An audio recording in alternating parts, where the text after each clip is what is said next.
Good morning बच्चों। Plus two class chemistry चल रही है। Unit first solid state topic चल रहा था calculation of sphere occupied by the sphere. Calculation of surface space को निकालना है occupied by the sphere, sphere के द्वारा ऑक्यूपाई किया गया है यानी घेरा गया है।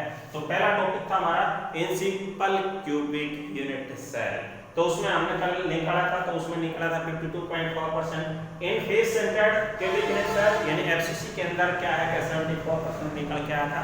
ठीक है, और आज हमारा है in body centred cubic unit cell में कैसे निकालते हैं। देखो भाई, अब हमने क्या किया कि एक बीसीसी की डेफिनेशन याद है, body centred cubic unit cell की डेफिनेशन याद है।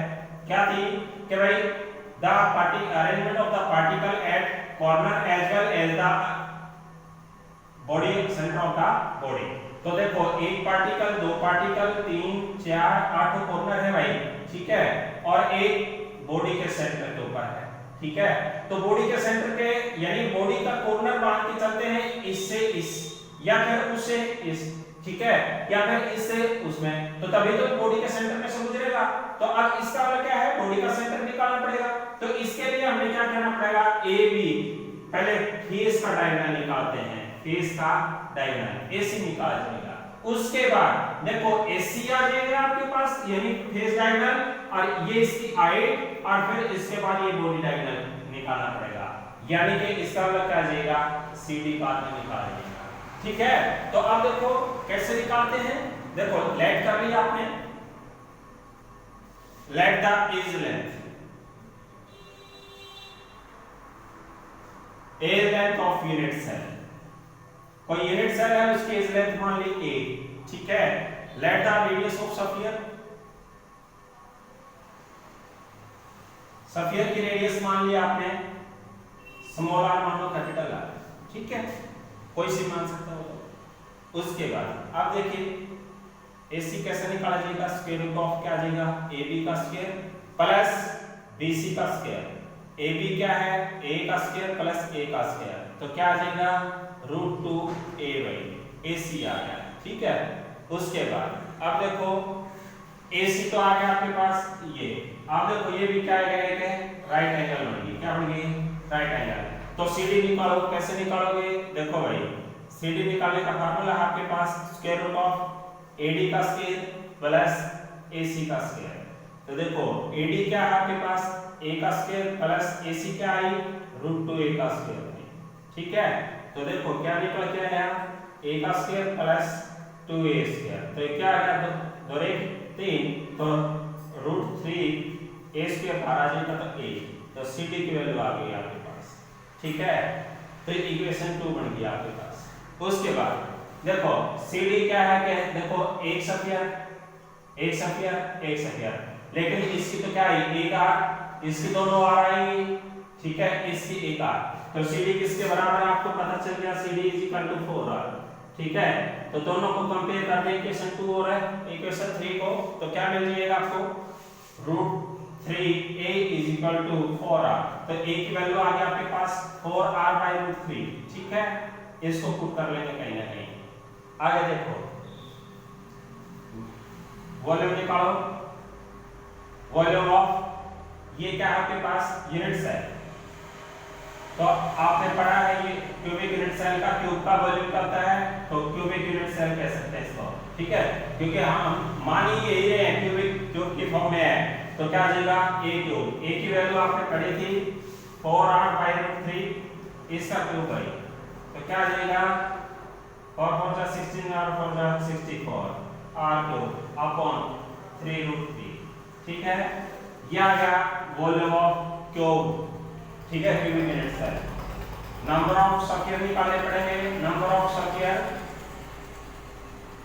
इन बीसीसी बाई, बीसीसी में कैसे निकालते हैं आपने पढ़ा था 1/8, तो कंट्रीब्यूशन होता है कॉर्नर का, और 8 कॉर्नर होते हैं प्लस बॉडी का कंट्रीब्यूशन 1 ही होता है, तो इसका 1 और 1 2 भाई, टोटल नंबर ऑफ स्फीयर आ गए। ठीक है, तो वॉल्यूम ऑफ स्फीयर भाई फार्मूला था आपके पास क्या था, 4/3 पाई r की 3 भाई, r कैपिटल मान के चल रहे तो कैपिटल रख दिया।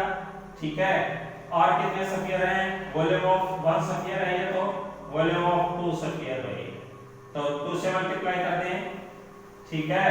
तो 2 into 4/3 r पाई r कितनी हो गई, ठीक है। तो देखो यहां से आपने क्या निकालना था, दो वॉल्यूम आ गए, तो space occupied by the sphere, तो स्फीयर का ऊपर रखना है, तो स्पेस ऑक्यूपाइड बाय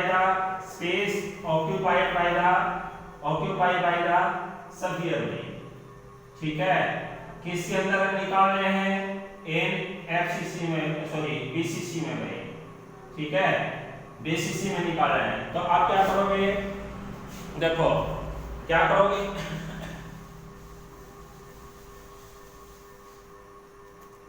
तो क्या आ जाएगा, volume of sphere 2 into 4/3 pi r की 3 भाई अपॉन में वॉल्यूम ऑफ क्यूब भाई क्या आएगा, देखो 64 r की पावर 3 अपॉन 3√3 भाई, ठीक है।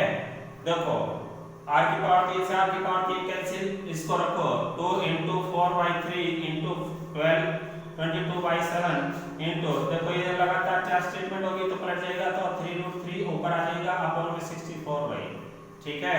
तो 2 से देखो 32, 4 से 8, 2 से 11 और 2 से 4, ठीक है, 3 से 3, तो 11 की और क्या है 3 कितना है, √3 कितना है 1.732, इसकी मल्टीप्लाई कर लिया और 7 की और 4 की मल्टीप्लाई करोगे तो 28, इससे डिवाइड कर दो, ठीक है। और परसेंटेज कंपोजिशन निकालनी है तो 100 से मल्टीप्लाई कर देना, ठीक है, परसेंटेज कंपोजिशन निकालनी हो तो, ठीक है नहीं। तो क्या आ जाएगा, अब आपको पता होना चाहिए इस चीज में, तो क्या आ जाएगा, तो वो चीज जरूरी है भाई आपके लिए, ठीक है। तो 0.68, ठीक है, तो अप्रोक्सीमेटली आ जाएगा इतना, और अपन मल्टीप्लाई में 100, तो इसका मतलब क्या आ जाएगा 68%, ठीक है। तो ये इस प्रकार आपने वैल्यू निकालनी है, ठीक है, निकल जाएगी। तो एफसीसी के लिए, किसके लिए, सॉरी बीसीसी के लिए, किसके लिए है, बीसीसी के लिए, ठीक है, BCC body centred cubic unit cell.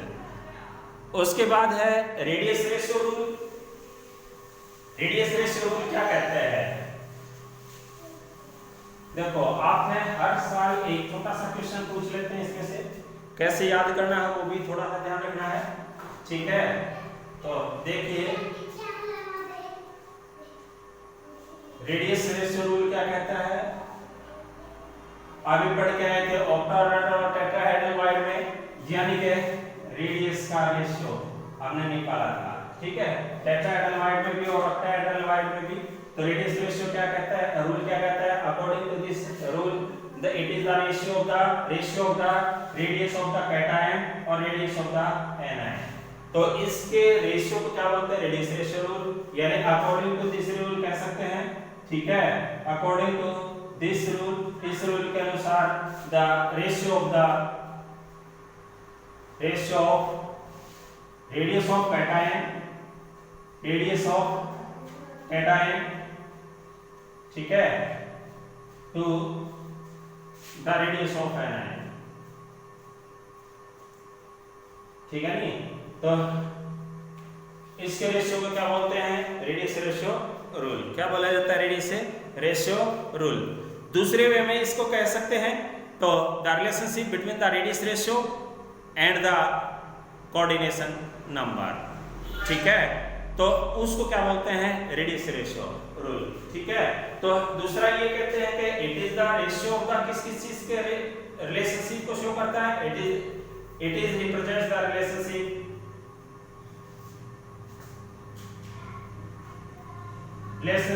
of radius ratio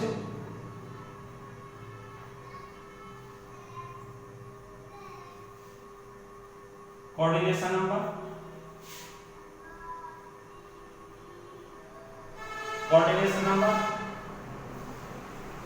and structure। तो इसके बारे में जो रिलेशन शो करता है उसको भी रेडियस रेशियो रूल कहा जा सकता है, ठीक है, इसको भी रेडियस रेशियो रूल कहा जा सकता है। ये तो ओनली रेडियस रेशियो था, ये भी कह सकते हैं, ठीक है, ये तो ओनली रेडियस रेशियो है, ठीक है, रेडियस का रेशियो। और रेडियस रेशियो पूरा रूल क्या है? It is the rule which shows the relationship of radius ratio and और क्या है, कोऑर्डिनेशन नंबर एंड स्ट्रक्चर। तो अब देखो कैसे याद करते हैं, वो याद करना है आपने, तीनों पॉइंट अच्छे से याद करने हैं, ठीक है। साथ के साथ एक एग्जांपल का और ले लेते हैं, ठीक है नहीं। तो अब देखो रेडियस रेशियो, एक में आपने क्या ले लिया, रेडियस रेशियो याद करना है, ठीक है। उसके बाद कोऑर्डिनेशन नंबर याद करना है, कोऑर्डिनेशन नंबर, ठीक है, कोऑर्डिनेशन नंबर। और साथ के साथ आपने क्या याद करना है, स्ट्रक्चर, ठीक है। और कुछ एग्जांपल रहे, इसके एग्जांपल भी याद कर लेना, ठीक है, एग्जांपल भी याद कर लेना। देखो रेडियस रेशियो कैसे याद करते हैं वो याद करना है। देखो आपने पढ़ा था नीचे से 4 है इसके रेडियस रेशियो, देखो 1 से पहले √3 की वैल्यू आती है 0.732, ठीक है, यानी कि 1.732 होती है। तो इसका मतलब क्या हुआ कि 1 को हटा लिया तो कितना आ गया, 0.732। तो 0.732 से पहले आपने पढ़ा कि √2 की वैल्यू होती है 1.414, तो इसको हटा दिया तो क्या आ गया 0.414, ठीक है, आईएस है। और उससे पहले आपने पढ़ा था 0.414 से पहले रेडियस रेशियो आया था आपका ओटाडेलवाइड में, कितना आया था वो याद होगा 0.225, ठीक है। और 0.225 से लेकर के इससे पहले क्या है 0.00, ठीक है। तो इसका 4 रेडियस रेशियो याद करने हैं आपने, 0.00 से लेकर 0.225, 0.225 से 0.414, 0.414 से 0.732 और 0.732 से 1, ठीक है। तो कोऑर्डिनेशन नंबर आपको याद है ही, ठीक है। एक तो क्या है कि कोऑर्डिनेशन नंबर 3, उसके बाद क्या था 4, उसके बाद क्या है 6 और उसके बाद क्या है 8। तो देखिए आपसे क्वेश्चन पूछा जाता है कि किसी का रेडियस रेशियो जो है, रेडियस रेशियो लाइज कितना कह दिया 0.43 कह दिया, ठीक है। तो अब इसका कोऑर्डिनेशन नंबर पूछा है, तो कोऑर्डिनेशन नंबर 43 अब आपने देखना है कि किसके बीच में लाई करता है, तो 41 के बाद आएगा इसका 43 कहीं ना कहीं, तो इसका कोऑर्डिनेशन नंबर कितना आ गया 6, ठीक है। रेडियस रेशियो के आधार पर ही हमें बताना है। देखो 3 है तो ट्रायंगल, ठीक है, ट्रायंगल कैसा है, ट्रायंगुलर, ठीक है। 4 है तो टेट्रागोनल कह सकते हैं, ठीक है, टेट्रागोनल। 6 के लिए हम क्या कहते हैं कि या तो आपने ऑक्टाहेड्रल पढ़ा है, ठीक है, ऑक्टाहेड्रल। 8 के लिए आपने पढ़ा है क्यूबिक, ठीक है। स्ट्रक्चर याद करने हैं सभी के, ठीक है। उसके बाद एग्जांपल है तो क्या है B2O3, ठीक है। तो जिंक सल्फाइड का है या HGS का है इसका, ठीक है। सिनेबार जिसको बोलते हैं, HGS जिंक सल्फाइड भी कह सकते हैं, ठीक है। इसके लिए सोडियम क्लोराइड यूज करते हैं, सोडियम क्लोराइड, और इसके लिए क्या है सीजियम क्लोराइड, ठीक है। एग्जांपल अच्छे से याद करना है आपने। Thank you.